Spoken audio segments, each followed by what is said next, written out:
우리가 모두 아는 것처럼 금년에는 종교개혁 500주년을 기념하는 해입니다.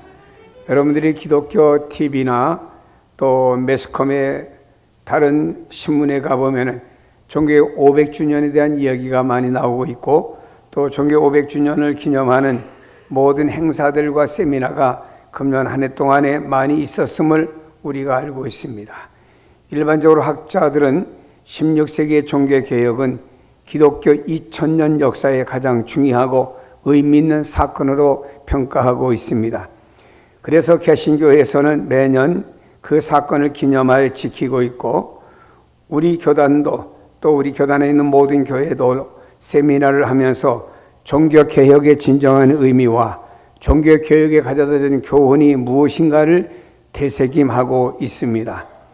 그래서 오늘 종교개혁 500주년을 맞이하면서 다시 한번 종교개혁을 뒤돌아보면서 우리에게 주어지는 메시지가 무엇이고 한국교회와 우리 교회에 주어지는 메시지가 무엇인가를 들어봐야 됩니다. 먼저 성경을 보면은 요시야라고 하는 왕이 종교개혁한 사람이었습니다.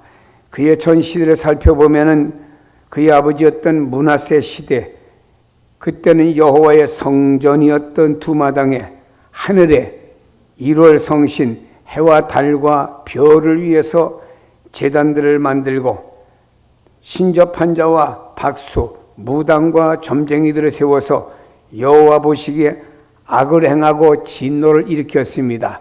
즉 우상 숭배를 했던 왕이 요시야의 아버지인 므낫세였습니다. 또 므낫세의 아버지였던 아몬도 이와 같이 악을 행했습니다. 즉 요시야의 아버지와 요시야의 할아버지 때는 다 우상 숭배하며 하나님의 진노를 일으켰던 당시의 지도자들이었습니다. 요시야 왕 이전에 유다는 다 부패와 타락과 잘못된 종교로 인해서 하나님의 진노를 면할 수가 없게 되었습니다. 그때 하나님께서는 요시야라고 하는 임금을 세워서 바로 이스라엘을 종교개혁시키며 잘못된 종교를 다시 되돌려놓는 역할을 한 사람이 요시야 임금이라고 하는 것입니다. 여러분, 중세시대 때 교회의 모습이 어떠한가를 한번 우리가 살펴볼 필요가 있습니다. 1517년 종교개혁이 이루어지 그 이전 그 중세시대 때의 바로 교회의 모습들이 유럽이 어땠었냐. 그 당시 유럽이 가장 복음이 왕성했고 꽃피던 나라였습니다. 지금도 우리가 유럽에 가보면 유럽의 독일이나 불란사나 영국이나 어느 나라를 가든지 과거의 기독교에 흥황했던 모습들을 그곳에 있는 수많은 교회들을 통해서 우리가 볼 수가 있습니다. 먼저 중세시대 때 교회의 대표적인 특징은 교황이 절대 권력을 행사한 사람이었습니다. 교황은 오류가 없다고, 즉 죄가 없다고 하는 교황 무어설이 등장했고요. 교황은 성경의 해석에 최종적인 권한을 가지고 있기 때문에 교황의 말이 곧 하나님의 말씀이었습니다. 또한 교황에게는 죄를 용서하시는 권한까지 부여해서 교황이 너희 모든 죄가 용서를 받을지어다면 모든 사람의 죄가 용서를 받는 이런 권한까지 주어졌다라고 생각했습니다. 그러니까 교황은 하나님과 다름이 없었습니다. 교황의 말이 하나님의 말씀이었고 교황이 죄를 사하는 권세도 있었고 교황은 죄가 없다고 생각했기 때문에 교황은 하나님과 다름이 없었다고 하는 것입니다. 근데 교황들은 사실은 하나님의 일과 교회, 양무리들을 돌아보는 일보다 정치에 더 많은 관심을 갖게 되었습니다. 교황권을 강화하기 위해서 다양한 인간적인 방법들을 동원합니다. 이러한 절대 권력의 자리에 교황이 앉는다고 하는 참으로 매력적이었습니다. 그래서 사람들은 서로가 성직자들이 교황이 되려고 뇌물을 쓰고 음모하고 심지어는 조폭까지 동원을 해서 교황 자리에 앉습니다. 그러니 여기 보니까 교황되는 사람들이 그레이드가 떨어지는 사람들이 교황이 됩니다. 이러다 보니 미자격자들로 인해서 교황의 그 재위가 죽을 때까지 마치는 것이 아니고 중간에 계속 내려오게 되고 교황은 계속 교체가 되었습니다. 이런 상황에서 교회와 공동체는 부패와 타락의 길을 가게 된 것을 우리가 교회 역사에서 보게 됩니다.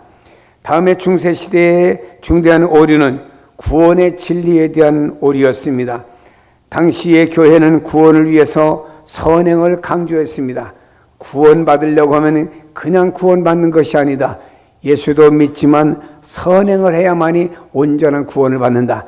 마치 갈라디아 교회가 믿음 플러스 선행이 온전한 구원인 것처럼 이 중세시대가 이렇게 가르쳤습니다. 그래서 선행을 행해서 진짜 선하게 살고 다른 사람이 베풀고 이렇게 선행을 행해서 구원을 받든지, 어떤 개인 사정으로 선행을 행할 만한 시간과 능력이 안 되는 사람은 돈을 주고 면죄부를 삽니다. 그래서 돈 주고 면죄부를 사면 이 사람은 천국 갈 수 있다라고 가르쳤습니다.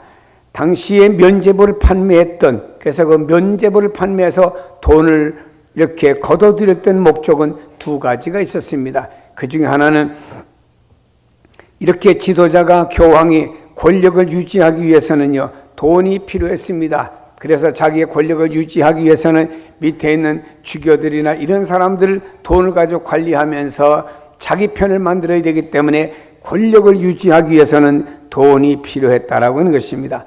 두 번째로는 웅장한 교회를 건축하기 위해서는 돈이 필요했습니다. 여러분 아시는 대로 요즘도 유럽에 여행을 가보면은 교회가 얼마나 웅장합니까? 교회 내부에 들어가면 스탠드가 하나와 모든 것 조각 하나하나가 너무나 섬세하면서 예술성을 띤 이런 건축물들이 지금도 있음을 유럽에 가보면 볼 수가 있습니다. 루터가 종교개혁을 하던 당시에 100년을 지어왔던 베드로 성당이 아직까지 마무리를 못했습니다. 많은 돈이 필요합니다. 지금도 여러분 로마에 가서 베드로 성당을 구경하면 얼마나 큽니까? 어마어마하죠. 현재도 교황이 사는 집이 베드로 성당이죠. 이 성당을 100년 동안 지어왔는데도 완성을 하지 못했습니다. 그래서 이 베드로 성당을 완성하기 위해서는 많은 돈이 필요했습니다. 그래서 면죄부를 판매하는데, 당시에 면죄부 판매 홍보 담당이었던 존 태첼이라는 사람은 이렇게 사람들에게 말했습니다. 여러분이요, 여러분이 돈을 가지고 와서 헌금께에다가 돈이 떨그덩 하고 떨어지는 소리가 바닥에 닿는 순간에 천국이 있고 지옥이 있는데, 천국도 못 가고 지옥 갈 사람도 아니고 이 땅에서 예수를 믿긴 믿었는데 아직까지 선한 행동이 못했기 때문에 연옥에 있는 사람들이 있는데, 여러분 자손이나 여러분 가족들이 이 땅에서 그 연옥에 있는 사람을 위해서 헌금을 해주면 헌금이 그 헌금괴 바닥에 딸그덩 닿는 순간에 그의 영혼이 화살처럼 뿅 하고 천국 간다고 가르쳤습니다. 이래서 많은 사람들이 헌금을 하게 되었고, 이 헌금으로 모아지는 이것을 가지고 베드로 성당을 완성하게 된 것입니다. 여러분 지금 우리가 듣기에는 엉뚱한 소리같이 들릴런지는 모르지만 당시에는 교황의 말이 법이었고 교황의 말이 하나님이었기 때문에 가능했던 것입니다. 요사이도 보면요, 이단이나 사이비 종교의 교주들이 있습니다. 그들의 말을, 건강한 신앙생활을 우리가 볼 때는 말도 안 되는 소리를 하는데, 거기에 미혹된 사람은 거기다가 돈도 갖다 바치고 재산까지 갖다 바치고 다 인생을 바침으로 해서 인생을 파멸로 끝나는 사람이 한둘이 아님에도 불구하고 가는 것은 거기에 미혹되어 있고 미혹의 영이 덮치니까 그런 행동이 있음을 우리가 볼 수가 있습니다. 이렇게 중세시대 때가 망가졌습니다. 다음에 중세시대 때는 신앙의 본질에 있어서 많이 왜곡이 되어 있었습니다. 당시의 성도들은 오직 사제들, 교황이나 그리고 거기 있는 신부들, 사제들을 통해서 그들을 중보를 통해서만이 하나님께 나아갈 수가 있다라고 생각했습니다. 그래서 이들은 죄를 지면은 사제들의 앞에 가서 고해성사합니다. 그럼 사제들이 죄를 용서를 선포해 줍니다. 그러니까 이들은 생각하기를 이 사제들을 통해서 자기들이 하나님 앞에 나갈 수 있다고 생각했고, 사제들이 하나님과 자기 중간 사이에 있는 중보자로 사람들이 생각을 했습니다. 그런가 하면 이들은요, 과거에 믿음으로 살았던 훌륭한 믿음의 사람 있잖아요. 그 성인을 숭배했습니다. 성인을 숭배의 대상으로 삼았다 이 말입니다. 베드로, 요한, 뭐 이런 사람들 다 숭배의 대상으로 삼았고, 사도 바울, 그 외에도 수많은 사람들을 숭배의 대상으로 삼았습니다. 그런가 하면 성상 숭배, 이들이 만들어낸 모든 유물들, 이것을 숭배했습니다. 이것이 당시 사회는 보편적이었습니다. 그래서 당시 성도들은요, 위대한 믿음의 사람들을 숭배했습니다. 베드로가 숭배의 대상이고, 요한이 숭배의 대상이고, 바울이 숭배의 대상이었습니다. 그래서 그들의 흉상을 만들었습니다. 흉상을 만들어 놓고 그들의 흉상 앞에 가 기도합니다. 제가 아주 오래전에 로마의 성지 순례 갔을 때 베드로의 흉상이 그 베드로 성당 안에 있습니다. 근데 오랜 세월이 지나면서 그 성상의 색깔이 다 변했는데, 베드로가 이렇게 의자에 앉아있는 이 발만이 사람의 손이 닿을 수가 있습니다. 사람들이 가면서 베드로의 발을 만지고 싶어서 모든 사람들이 하루에 수십만 명이 만지다 보니까 베드로의 발꼬락만 반질반질하고 윤이 반짝반짝 나고 색깔이 변했더라고요. 근데 여러분이요, 이 베드로의 이런 흉상이 하도 사람들이 많다 보니까 그것이 동이었지만 이것이 다라불이었어요. 지금은 작년에 로마에 갔다가 베드로 성당에 들어갔더니 그것은 펜스를 치고 그 성상 앞에 가서 발을 만지지 못하게 만들어 놨더라고요. 다 달아버리니까. 여러분이 이렇게 형상을 만들어 갖고 숭배하며 그 베드로의 발을 만지면은 치료를 받고 복을 받고 문제가 해결되는 줄 알고 그걸 만지면서 사람은 그 앞에서 주여하고 기도하는 모습들이 많았습니다. 그런가 하면은 위대한 신앙의 사람들을 기억하고 그들의 삶과 교훈을 본받는 일은 귀한 일이지요. 근데 당시 사람들은 과거의 위대한 신앙의 삶을 살았던 사람들의 그 공로가 우리를 구원하는데 도움을 준다라고 생각합니다. 예를 들어서 바울이 복음을 해서 얼마나 애썼습니까? 바울이 공로가 너무너무 많아요. 이것을 가지고 나누어 줬는데 바울의 공로가 100가지인데 이 사람 저 사람 나눠주다 보니까 한 50가지가 남았습니다. 그 중에서 남은 것 중에 일부만 내가 가져와도 그 바울의 공적을 힘입어서 나는 천당 간다라고 믿는 이런 편만한 시대가 당시였음을 우리에게 소개하고 있습니다. 여러분, 그런가 하면 그것이 아니었습니다. 이들은요, 심지어는 이런 사람들을 흉상을 만들어 갖고 자기 집에다 모신 거예요. 베드로 상도 만들고 바울 상도 만들고 자기 집에다 그런 그 상을 만들어 놓으면서 그것이 자기 가정을 지켜준다고 생각합니다. 지금도 태국에 갔더니 그 태국의 집집마다 조그맣게 뭐 이렇게 지어놓고 거기에 뭐 자기들이 섬기는 신을 뭐 모셔놨다고 생각, 그것이 가정을 지켜다 준다고 하는 것이나 당시의 집에 성인들의 흉상을 갖다 놓은 것이나 다를 바가 무엇이냐 이 말입니다. 여러분이요, 이렇게 당시에 가르쳤고 이런 성인들의 그 공로가 자기들을 구원하는 데 도움을 준다고 생각했습니다. 그래서 많은 사람들이 이렇게 섬기고 심지어는 성인들이 있던 그 유골이 있는 곳에 가서 거기서 저들이 기도를 합니다. 성인들이 죽어가지고 뼈만 남아있으니까 그 뼈 있는 앞에 가서 기도하면 신비한 힘이 자기들에게 온다라고 그렇게 생각합니다.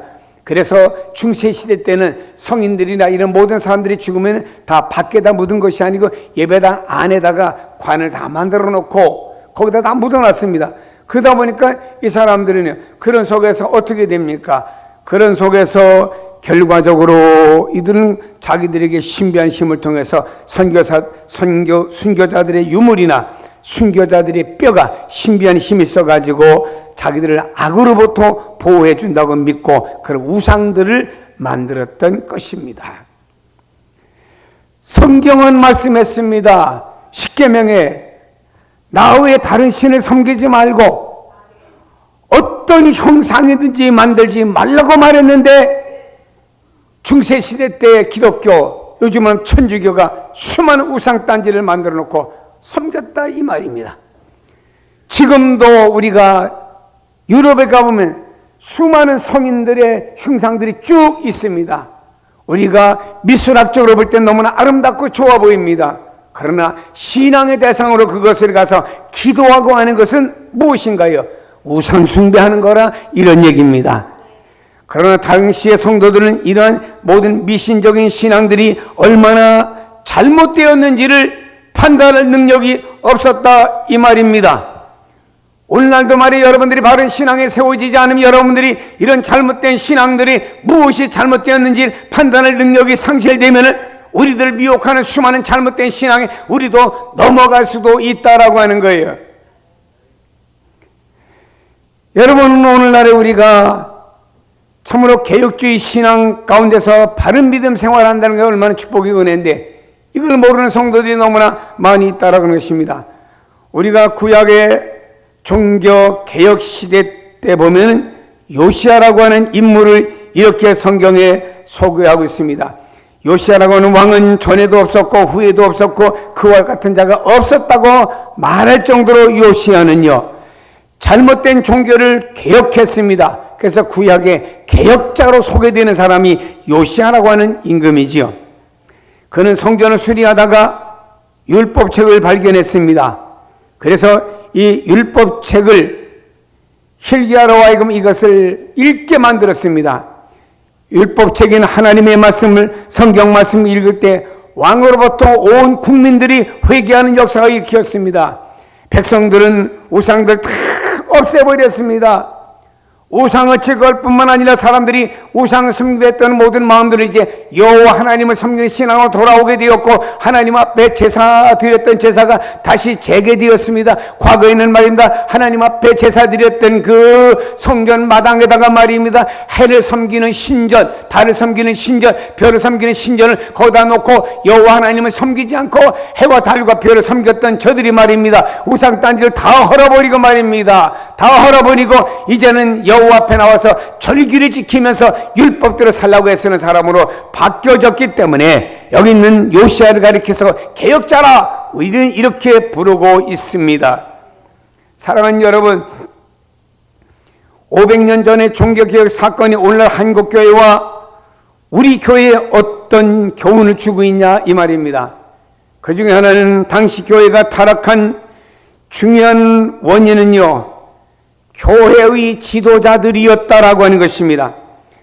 구약시대 때도 아몬이라고 하는 사람, 그의 아들 므낫세라고 하는 사람, 이런 사람들이 타락했어요. 타락함으로, 지도자가 타락함으로 말미암아서 여호와를 섬겼던 모든 신앙들이 다 어디를 섬겼습니까? 우상을 섬기는 신앙으로 바뀌어져 버렸다 이 말입니다. 그때 말입니다. 요시야라고 하는 임금, 즉 므낫세의 아들이었던 요시야로 인해서 개혁의 바람이 일어났고 하나님의 말씀 율법 앞에서 회개하고 변화의 역사가 일어나서 우상단지를 허물고 우상 섬기는 성도들이, 많은 사람들이, 이스라엘 백성들이 여호와께로 돌아오게 되었다 이 말입니다. 그러므로 한 나라의 지도자가 중요한 것 아닙니까? 우리나라도 지도자에 의해서 우리나라가 어디로 가느냐 방향성이 달라지는 것 과거에도 있었지 않았습니까? 근데 여러분, 교회에도 지도자가 중요한 것입니다. 중세교회에서 교황권의 지나친 남용으로 교황이 하나님의 자리에 앉아 있는 거예요. 그래서 교황이 하나님의 자리에 있고 성직을 맡는 게 얼마나 중요한지 사람들이 돈을 주고받으면서 성직, 신부직을 매매했다 이 말입니다. 그러다 보니까 무자격 목회자들이 무분별력하게 당시에 양상이 되었습니다. 목회자들이 도덕성이나 신학적이나 모든 면에 부족한 사람, 타락된 사람들이 돈 주고 내가 이 성직자의 자리에 왔고 돈 주고 신부의 자리에 왔기 때문에 그 돈을 빼려고 말입니다. 더 엄청난 타락을 범하는 일들이 중세 기독교에 있었다고 하는 것입니다. 이렇게 타락한 지도자들은 교회를 바로 세우고 성도들을 제대로 세우고 인도하기에는 불가능했습니다. 오히려 교회를 타락하고 망가뜨리는 역할을 했고, 자기들은 부를 축적하면서 온 교회는 오히려 더 영적으로 무능하게 만들어버렸습니다. 오늘날도 마찬가지입니다. 구약시대 때 우상을 섬기며 타락했던 지도자 므낫세냐, 아니면 이것을 개혁하고 변화추도했던 요시야냐에 따라해서 달라진다라고 하는 것입니다. 한국교회가 어려워지는 원인은 대부분의 지도자들로 인한 것입니다. 여러분이 한국교회가 과거에 부흥되었습니다. 부흥되는 상황 속에서 말이 무자격 지도자들이 많이 양상이 되었습니다. 적어도 교회에서 목사가 되려고 하면 대학을 정상적으로 공부해야 되고, 그 다음에 신학대학원에 들어와서 3년간의 최소한의 7년의 지도자 과정을 겪어야 됩니다. 근데 이걸 겪지 아니하고 말입니다. 통신신학을 한다든지 혹은 1년 동안 학교를 다니는 동 만동 야간 다니다가 목사라는 이거의 임직을 받습니다. 다른 사람들이 볼 때는요, 똑같이 정상적인 신학 교육을 받은 사람이나 그렇지 않게 사이비성이나 대충 신학 공부를 한 똑같이 목사로 보이는 거예요. 제대로 신학을 공부하지 못한 사람이 있다 보니까 신학적으로 문제를 일으키고, 그것이 사회와 도덕과 모든 교회의 문제를 일으키다 보니까 안티 기독교들이 교회를 공격하기 시작하는 것이고, 이러다 보니까 기독교의 모든 내용들이 다 추락되기 시작하여 지금은 마이너스 성장으로 이루어지게 된 것은 바로 이런 지도자들의 문제라고 하는 거예요. 제가 목회를 시작할 초년생에 며칠 전까지 집사님이었던 분이 며칠 후에 목사님이 되었대요. 그 이상해서 내가, 아니 어떻게 목사님이 되셨나 했더니 우리는 예수님을 닮아서 예수님과 같이 살다가 목사가 됐대요. 그 시안에서 또 물었습니다. 어떻게 예수님처럼 살았습니까? 했더니 예수님께서 30년 동안 목수일 했듯이 나도 가구 공장 하다가, 가구 공장 하던 사람 모여가고 그거는 국수쌀만 먹고 서로 안수하고 목사가 됐다 이거예요. 그러니까 이런 사람은 어떤 목회를 하냐? 목회라고 교회 건물이 있으니까 교인들이 모이잖아요. 교인들은 내용은 모르잖아요. 한 50명, 100명 되면은 교인들을 두당 얼마씩 붙여갖고 팔아먹고 또 가고, 팔아먹고 또 가고, 이러면서 부를 축적하는 사람을 있어요. 제가 압니다. 이분 그래갖고 집을 몇 채씩 사면서 아주 대단한 부자가 되었습니다. 여러분, 교회라고 다 교회가 아니고 목사라고 다 목사가 아닙니다. 중세시대 때 말입니다. 돈을 주고 성직을 샀어요. 그리고 나서는 샀기 때문에 돈을 또 벌어야 됩니다. 그러니까 성직이라는 이름을 가지고 많은 사람에게 이렇게 돈을 거둬들이는 역할을 한 겁니다. 그러나 오늘 제대로 신학 공부하지 않냐고, 제대로 어떤 성직자라는 그걸 가지고서는 오늘 제대로 교회가 뭔지, 성경이 뭔지, 양무리가 뭔지도 모르고 목회하면서 교회를 타락시키는 사람이나, 마치 교회 자기가 그 교회의 제왕인 양 살아가는 사람이나 뭐가 다를 바가 있냐 이 말입니다. 여러분, 오늘 매스컴을 통해서 한국교회 지도자들이 한심하고 추한 모습들을 많이 접할 수가 있습니다. 그러니까 가나안 교인들이 많아지는 거예요. 가나안 거꾸로만 안 나가. 이게 우리 교회 책임이라는 거예요. 저도 한 목사의 한 사람의 책임을 가지고 하나님 나도 부족합니다, 한국교회를 용서하고 회복시켜달라고 기도하고 있는 사람 중에 한 사람이에요. 하나님 앞에 기도할 때마다 다른 사람의 허물과 티를 보기 전에 먼저 나의 부족함을 보고 하나님 앞에 발을 쓰려고 우리나라의 성직자들이 몸부림치지 않으면 안 된다라고 하는 것입니다. 사랑하는 여러분, 교회는 지도자들이 중요해요. 교회 안에서 보세 지도자가 목회자들이 있습니다. 장로님들이 있습니다. 권사님들이 있습니다. 시무집사님이 있습니다. 이런 지도자들이 있습니다. 이런 지도자들이 개혁주의 신앙으로 세워지지 않으면 안 되고, 그렇게 개혁주의 신앙으로 세워지지 아니하다 보니까 이들의 신앙에는 혼선이 와진다 이 말입니다. 교회 장로님들도 우리 교회가 개혁주의 교회입니다라고 말하지만 솔직히 말해서 그분들에게 마이크를 들이대고 개혁주의 신앙이 뭔지를 말씀해 보시면은 그것을 말하시는 한국교회 장로들이 몇 명이나 있냐 이 말이에요. 개혁주의가 뭔지도 모르면서 개혁주의 써먹는 슬로건이 아니다 이 말이죠.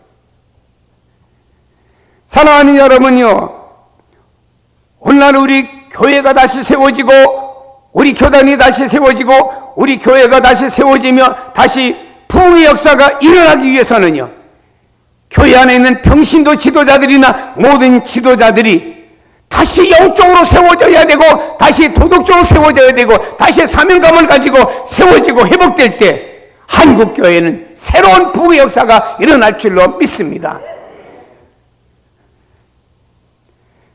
다음에 하나님의 말씀인 성경에 대한 왜곡과 무지라고 하는 거예요.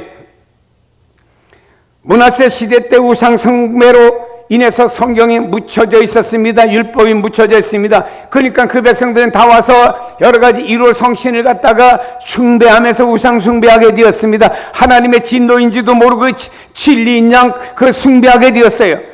모세라는 사람이 하나님의 말씀을 받기 위해서 시내산에 올라가 있는데 이 밑에 있던 사람들은 말입니다, 아론을 중심해서 금송아지를 만들어 놓고 이것이 우리를 애굽에서 인도해낸 신이라고 거기에 숭배하고 있었다 이 말입니다.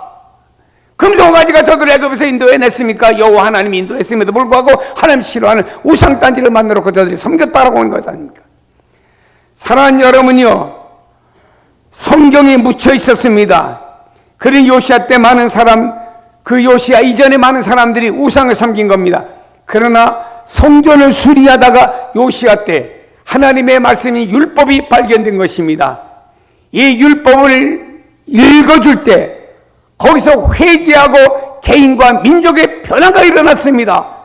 그래서 이들은 말입니다, 우상단지를 다 부숴버렸습니다. 그리고 여호와께로 돌아오면서 유월절 하나님 앞에 예배가 회복되는 역사가 무엇이 성경으로 말미암아 개혁과 변화가 일어났음을 구약성경에서도 우리는 보고할 수가 있습니다. 중세시대 때 보세요. 교황과 지도자들만이 성경을 가지고 있었습니다. 그리고 교황 무엇을 사람들이 죄를 용서해 줄 수 있는 면죄부를 판매를 하는 것입니다.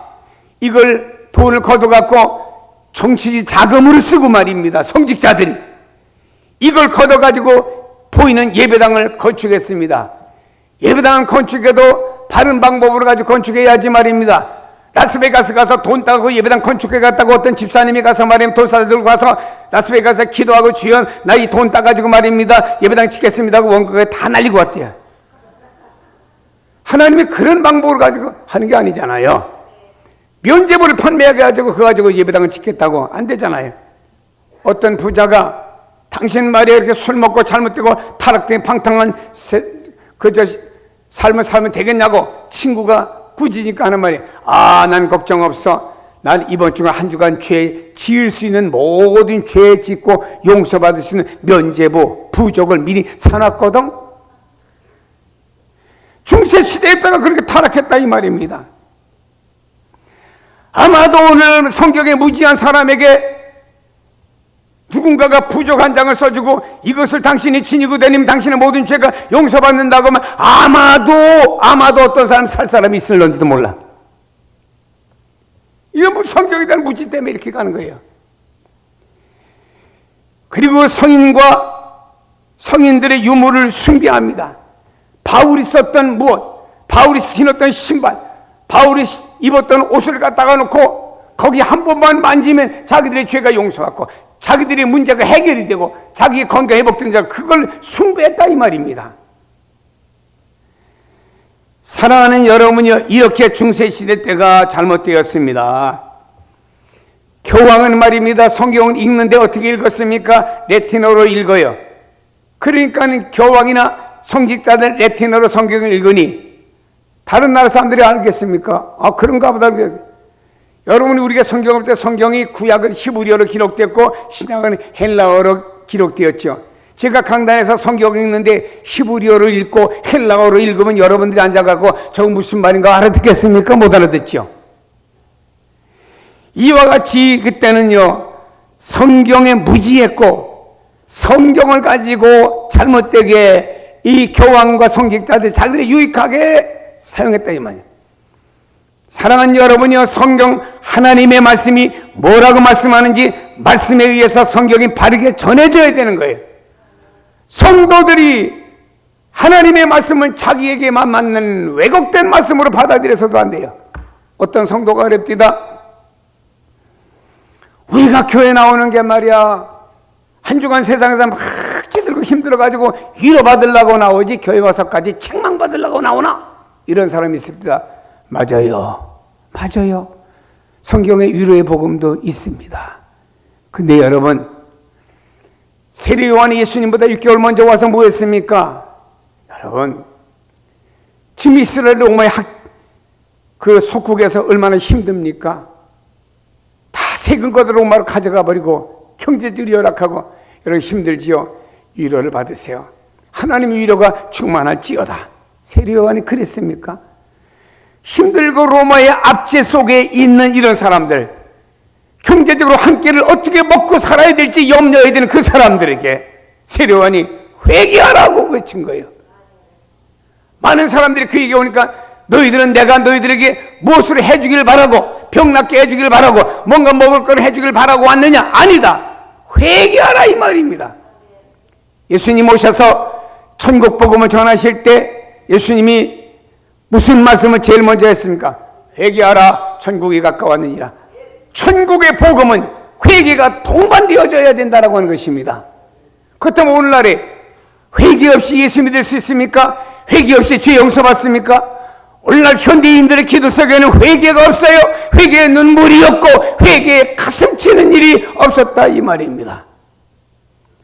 저희 교회가 초창기에 제에서 새벽 기도를 하는데 말이에요, 옆에 다다닥닥 집들이 주택이 붙어 있으니까 하는 옆집에 아줌마가 왜 나한테 와서 새벽마다 와 징징 우냐고 말이야. 그 우는 소리 때문에 우리가 잠을 못 자겠다고 나한테 항의하러 왔습니다.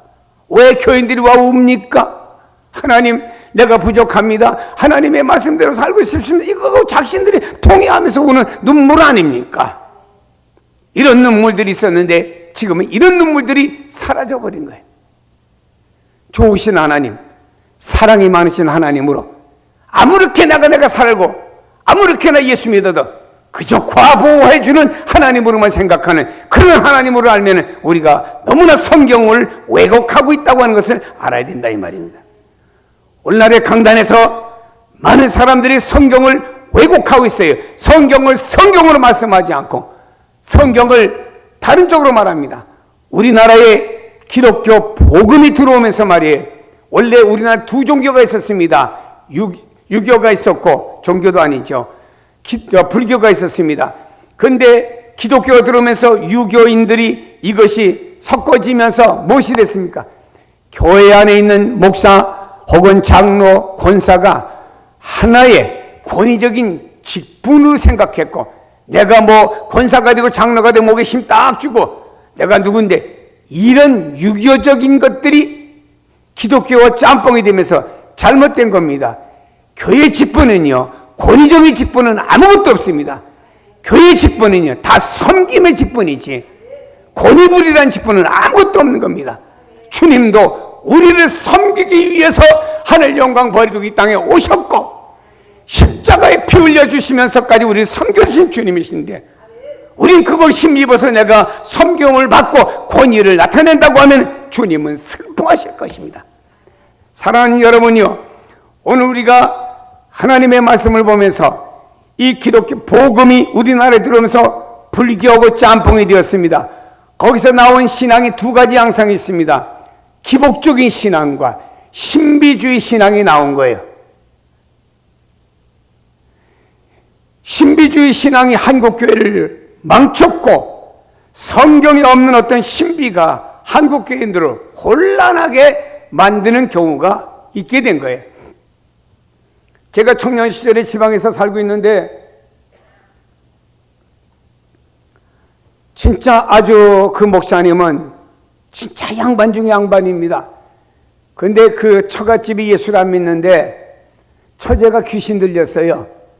그러니까 예수쟁이들이 귀신 잘 고친다고 그래갖고 이 사위인 목사 교회로 보낸 거예요. 그러니까 어떡합니까? 귀신 들자는 시도 때도 없이 뛰쳐나가니까 과거에는 강단이 있고 옆에 기도실이 있었거든요. 강단에 올라가기 전에 거기다 처제를 넣고는 가둬놨어요. 왜? 막 뛰어다니니까. 그 어느 날 목사님이 기도해 주려고 그 문 열고 들어가니까 처제가 뛰어나가려니까 목사님이 못 뛰어나게 처제를 꽉 끌어내는 거예요. 이거를 그 목사님 사모님이 보고는 아이고 저놈의 귀신이 우리 남편 목사한테 들어갔다. 그 귀신을 내쫓아야 된다고 하면서 그 청년회장을 불러다가 청년회장 사모님하고 둘이서 얼마나 막대를 가지고 목사님 두드려 팼는지요. 나중엔 목사님 다 죽어가면서 마지막 목사님이 죽어가면서 시신이 발꼬락에 구물되니까 발꼬락하고 귀신 나간다 발꼬락까지 찢어가지고 온몸에 성한 데 없이 목사님이 돌아가셨고요. 그 사모님은 구속되고 말았죠. 여러분, 이 귀신이 발꼬락 끝으로 나가고 참나. 어떤 분이요, 자기는 성도들이 죄 있는 걸 안대. 이제 교인이 그 사람 지나가면 또 죄 타는 냄새도 난대. 죄 문제는요, 하나님밖에 몰라요. 하나님이 우리에게 죄를 살피고 죄를 관장하러 준 고난이 없어요. 목사에게도 회개의 고난은 회개할 복음 전하를 줬지만 내게 김 집사는 무슨 죄가 있고 최 집사는 무슨 죄가 있고 저 박 집사는 무슨 죄가 있다, 그걸 보게 만드는 그런 은사나 능력은 없어요. 성경에 없는 거예요. 근데 그걸 은사라고 떠들고 다니는 그런 이상한 사람, 또 그걸 추종하는 인간들이 있어요. 성경에도 없는 건 뭔가요? 성경에 없는 건 뭐예요? 그걸 알아야죠. 성경에 없는 은사가 있다면 그건 누구의 은사요? 알아야지, 여러분. 성경을 왜곡시키고 있어요. 이게 신앙인 줄 알아요. 이게 기도인 줄 알아요.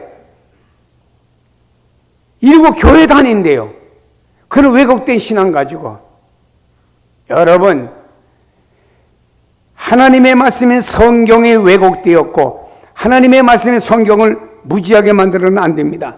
그래서 종교개혁자들이 성경을 번역했습니다. 그 나라 말로. 그래서 평신도들이 전에는 라틴어로 성경을 교황을 통해서 혹은 성직자를 듣기만 했는데 자신들의 말로 된 성경을 읽게 되었고, 강단에서는요 성경 하나님의 말씀을 그 나라 말로 가르치면서 다시 개혁을 통하고 하나님의 말씀을 갖고 부흥과 새로운 영적인 영향력이 일어나게 된 것입니다. 그래서 오늘날 교회에서 강단에서 성경을 왜곡시켜서 자기들 교회의 어떤 유익하도록 왜곡시키는 일이 있어서는 안 되는 겁니다. 마치 말입니다, 홍수가 나서 물은 많은데 마실 물이 없듯이 말입니다. 오늘날 성도들이 참된 하나님의 말씀에 기가를 당하고 있다라고 하는 것입니다. 태영교회는 태영교회 나름대로 교인을 모으는 데만 그저 거기에만 관심을 두면서 어떻게 하면 교인들을 많이 모을까, 여기에 대한 작전을 가지고 거기에 대한 성경을 갖다 붙여서 모으기에 막 애쓰고 있는데 그것들이 바른 건 아니다 이 말입니다.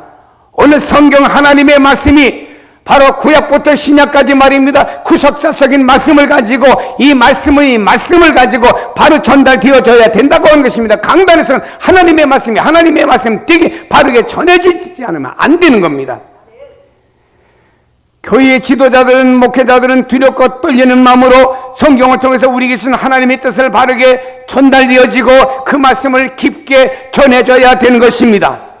저도 설교자지만 지금 수없이 설교를 많이 했지만 강단에 있을 때마다 제 가슴에는 두렵고 떨리는 마음이 많아요.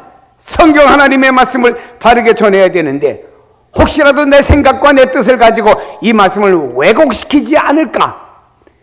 그래서 저는 꼭 늘 주일마다 원고를 써가지고 원고 설교하는 이유는 말씀에서 빗나가지 않으려고 꼭 원고 설교를 그래서 하는 거예요. 제가 부흥회를 30년 다녔는데 마이크 하나만 잡으면 10시간 설교를 못하겠습니까? 20시간 설교를 못하겠습니까? 부흥회 나간 말씀 마이크 하나만 잡으면요 한 주간 내내 설교오고죠. 그러나 여러분, 우리가 하나님의 말씀을 근거해서 바른 신앙을 가져야 되지 않습니까? 개혁주의가 뭔가요? 성경을 가지고 바르게 믿고 성경을 가지고 바르게 살아가는 것이 개혁주의 신앙입니다. 성경을 떠나서 어떤 신학자들의 말을 가지고 살아가는 것이 아니고 하나님의 말씀을 근거하여 바른 신앙의 길을 가는 것이 개혁주의의 신앙인 줄로 믿기를 바랍니다. 다음에 종교개혁이 일어날 수밖에 없었던 타락한 중세교회는요, 초대교회와 달리 안정되고 평온한 시대였습니다. 여러분, 초대교회 보세요. 주님께서 부활승천에 올라가셨고 제자들이 마가다락방에 성령 충만 받은 다음에 그들이 만나는 사람들마다 복음 전하니까 말이에요. 예수 믿는 사람들이 1000명, 2000명, 3000명, 5000명 늘어났습니다. 그리고 나니까 로마라고 하는 정부가 기독교를 핍박하게 만들었고 당시에 종교였던 말입니다. 유대교가 말입니다. 로마의 정권을 힘입어가지고 예수 믿는 사람들이 핍박하고 예수 믿는 사람들이 있으면 잡아다가 가두고 그랬습니다. 그래서 바울이라고 하는 사람도 저 다메섹까지 가서 말이에요. 예수 믿는 사람 잡으려 가다가 중간에 예수님 만나 뒤집어지는 역사 회개 역사가 일어나게 되었지요. 근데 여러분요, 이렇게 핍박과 고난을 받았습니다. 이런 속에서 초대교회가 교회가 흩어지고 신앙이 약해 아닙니다. 더 믿음이 굳세졌습니다. 그 당시에는 예수를 믿으면요 재산을 잊어버리고 집에서 쫓겨나게 되고 말입니다. 직장을 잊어버리고 사업장을 잊어버리게 됩니다. 그리고 예수를 믿으면 감옥에 가든지 아니면 순교를 당하게 되든지 예수를 믿으면요 도망자가 됩니다. 제가 한번 터키에 갔다가 베드로가 터키에 설교했던 동굴 속에 그 교회가 아닙니다. 동굴 속을 방문하게 되었습니다. 돌으로 이제 강단을 만들었고 거기에 이렇게 바닥에 촘촘히 앉으면 한 300명이 앉을 수가 있습니다. 베드로가 그 강단에서 소아시에서 설교하다 보면 로마 군인들이 예수 믿는 사람들이 이 동굴 속에 있다고 하는 걸 알고 잡으러 옵니다. 그럼 이 교인들은 예배드리다가 또 로마 군인들이 잡으러 오니까 말이에요. 이 지진을 위해서 많은 조그만 굴이 생겼으면 조그만 굴을 통해서 또 다 도망을 가게 됩니다. 그러니까 예수 믿는 사람들은요 이런 도망자가 됩니다. 그런 속에서도 예수한 생명 붙잡고 예수 믿고 믿음으로 살다가 순교당하면 주님 나라 간다는 그런 믿음 가지고 재산이 없어도 직업이 없어도 굶어도 예수 믿는 믿음 하나 붙잡고 살았던 뜨거운 신앙의 열기가 초대교회에 있었어요. 그리고 복음은 더욱더 확산되었습니다. 근데 중세시대 때는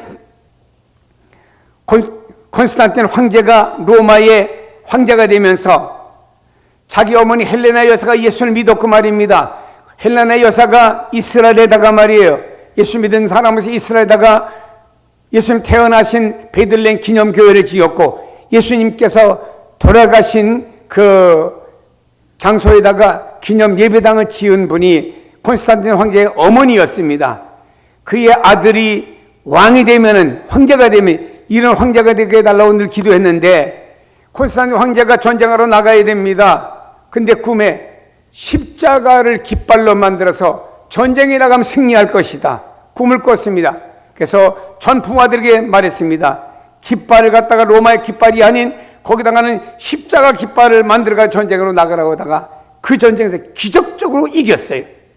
그 다음에 콘스탄틴 황제는 말입니다. 전 로마와 그리고 로마가 지배했던 모든 유럽의 나라들은 다 예수 믿으라고 선포, 칙령을 내렸습니다. 그래서 로마가 지배했던 터키란 나라도 하루아침에 소아시아지만 전 모든 국민이 기독교인으로 변해버리고 만 거예요. 여러분, 이래서 모두 다 예수 믿는 나라들이 되었습니다. 그리고 나서 하나님께서 예수 믿는 나라들을 축복해 주니까 나라도 축복받고 성도들도 경제가 점점 나아지게 되었습니다. 이제는요 예수 믿는다고 핍박을 받지 않습니다. 교회는 엄청난 특권을 누리게 되고 성직자는 엄청난 특권을 누리게 되었습니다. 그러다 보니까는 성직자도 엄청난 부를 축적하게 되었고 온 성도들도 말입니다. 경제가 나아지니까 부를 축적하다 보니까 이들이 자본주의 사회 속에서 부를 축적하다 보니까 이들이 영적으로는 점점 다운이 되고 이들은 다시 세상 쪽으로 눈을 돌리며 세상 쪽으로 나가게 되는 인본주의 신앙으로 바뀌어지게 된 거라 이 말입니다. 이것이 중세교회를 타락하게 만든 겁니다. 인간적으로는 살기가 좋아졌을는지 몰라도 중세에 기독교는 타락되는 기독교가 되고 말았습니다. 지금 우리가 사는 시대를 한번 적용해 봅니다. 여러분, 지금 여러분들이 예수 믿는다고 누구의 핍박을 받습니까? 전도한다고 뭐라고 합니까? 아니잖아요. 지금은 한국 사회와 한국 교회가 옛날에 비해서는 얼마나 풍성해지고 좋아졌는지는 몰라요. 제가 청년 시절 때 농촌교회를 다닐 때도 말입니다. 교회가 마루였어요. 겨울이 되면 마룻바닥, 이 마루 바닥에서 그 사이 틀에서 말이면 바람이 얼마나 들어오는지 앉아도 시프가 시원할 정도가 아니고 얼을 정도예요. 그리고 말하면 1시간만 기도하고 나면 할아버지 기도하고 나면 기도하면서 입김이 나왔고 시험이 다 얼 정도로 예배당에서. 그래가면서도 그 열악한 환경에서 마이크가 어디 있습니까? 냉난방이 어디 있습니까? 겨울에 증이나 추면 그 난로 하나 놓죠. 그리고 교회 문틈 사이에서는 바람이 들어오죠. 황사바람이 들어온다지. 이런 속에서도 예배를 드렸고 새벽 예배 드렸고, 제가 청년 시절에 기억하는 것은 우리 교회 나오는 집사님 한 분, 제가 그분 이름은 잊어먹질 않아요. 여자 집사님인데도 이름이 박정희야. 그래서 그분 이름 내가 잊어먹지 않는데, 새벽 기도를 나오기 위해서는 꽁꽁 얼어붙은 냇물 갖다가 가서 이렇게 돌로 쪼아가지고, 흐르는 물이 겨울에 얼마나 찼습니까? 그 물로 다 세수를 하고 새벽 기도 때 한복을 곱게 입고, 그리고 나서 예배당 앞자리에 앉아 예배 드릴 때 이런 정성과 신앙들이 있었던 거예요. 근데 지금은 얼마나 우리 한국교회가 외형적으로 부자가 되었습니까? 건물이 얼마나 아름답습니까? 냉난벽에 탁 팡팡팡팡 돌아가지 영상으로 예배를 드리지. 이렇게 좋은 시대가 어디 있습니까? 모든 것이 옛날에 비해서 풍성해집니다. 저는 제가 어렸을 때 청년 때 주일학교 교사하면서 교회 가면요, 교회에서 점심도 안 줬어요. 그때는요. 아침에 가면은요, 저녁 예배 마치고 다 마치고 집에 오면 밤 10시 됩니다. 점심도 먹고 쫄쫄 굶어가지고 옵니다. 어쩌다가 그땐 교회가 전도사님이 불쌍히 여기서 김 선생 일로 와 해서 국수 삶아주면요, 그 국수가 얼마나 꿀맛인지요. 여러분, 그리 가면서도 봉사를 했는데 요즘에는요, 교회에서도 또 나와서 예배드리면 또 봉사하는 사람들 또 점심도 다 해드리고. 근데 봉사하는 분들이 점심을 드리면 좋겠는데, 난 예배드리고 점심 잡수고 또 집에 가시는 분들은 왜 점심을 잡수나 모르겠어. 집에 가서 드시지. 또 그분이 그런 말 합니다. 목사님, 교회 밥이 너무 맛있어서 먹어야 됩니다. 맞아요. 맛있습니다. 드세요. 드시고 가세요. 여러분요, 얼마나 교회가 옛날에 비해 좋아졌냐 이 말이에요. 복음 전파하는 것 때문에 어려움이 없습니다. 이제는 목회자도 옛날에는요, 먹고 사는 문제도 어려웠습니다만 지금 목회자도 옛날에 비해서 말입니다, 경제적으로 좋아졌잖아요. 좋은 음식 먹고 좋은 자동차도 타고 다니고 좋은 아파트 속에 살기도 하고 옛날보다는 다 살기가 좋아진 건 사실입니다. 그러나 여러분이요, 성경에 보니까 편안하다 안전하다 그때에 주님이 오신다고 말했습니다. 그러니까 다시 말해서 살만하다 그때 주님 오신다고 말씀했기 때문에 편안하고 안전하고 살만한 시대일지라도 우리가 근신하여 깨어 있어서 우리의 영혼을 스스로 동여매고 살지 않으면 안 되는 시대에 살고 있다라고 하는 것입니다. 사는 여러분이 주님 앞에 가는 그날까지 푯대를 예수 그리스도에게 두고 달려가시길 주의 이름으로 축복합니다. 성경은 느헤미야라고 하는 사람은 당시 페르시아가 지배하던 그 당시였습니다. 페르시아 제국에서 높은 지위에 있는 사람이었습니다. 안정되고 편안하고 좋은 대우받으며 사는 느헤미야였습니다. 그러나 그는 그 자리에 머물르지 않았습니다. 때가 되니까 과감해 모든 그 자리에 위치를 다 내려놓고 하나님이 주신 사명을 가지고 그 백성들이 외치면서 고난의 길을 스스로 간 사람이 느헤미야입니다. 여러분요, 성경대로 돌아가야 되고 말입니다. 편안하고 안전한 시대일지라도 우리가 깨어 기도해야 되고, 우리가 성경을 더 가까이 해야 되고, 세상의 문화 우리가 즐길 것이 많을지라도 일부를 제외하고 우리가 주님과 더 가까워지는 훈련을 하지 않으면 우리의 영혼은 점차적으로 세상으로 내려가면서 오늘 한국교회는 종교회는 많아지고 그리스도인들은 점점 사라져버리고 마는 것입니다. 종교개혁자들의 공통된 주장은 세 가지였습니다. 첫째로 성경만이 모든 신앙과 삶의 절대적인 원리고 규범이 된다고 말했습니다. 교황도 성경의 권위에 굴복해야 된다고 주장을 했습니다. 두 번째로는 구원은 우리의 선행이나 면죄부를 돈 주고 사물로 얻어지는 것이 아니라 오직 예수 그리스도를 믿음으로 말미암아 은혜로 주어지는 것이 구원이다. 세 번째로 교황이 교회의 주인이 아닙니다. 그리스도께서 교회의 주인이 되어주시고 그리스도가 교회의 머리가 되십니다. 교황과 사제가 하나님과 인간 사이의 중보자가 아닙니다. 예수 그리스도만이 하나님과 우리 사이의 중보자가 되시기 때문에 대제사장 된 예수 그리스도를 통하여 일반 제사장 되는 우리가 예수 그리스도를 통하여 하나님 앞에 나가서 하나님 앞에 기도할 수 있고 회개할 수 있고 은혜를 경험할 수 있는 줄로 믿습니다.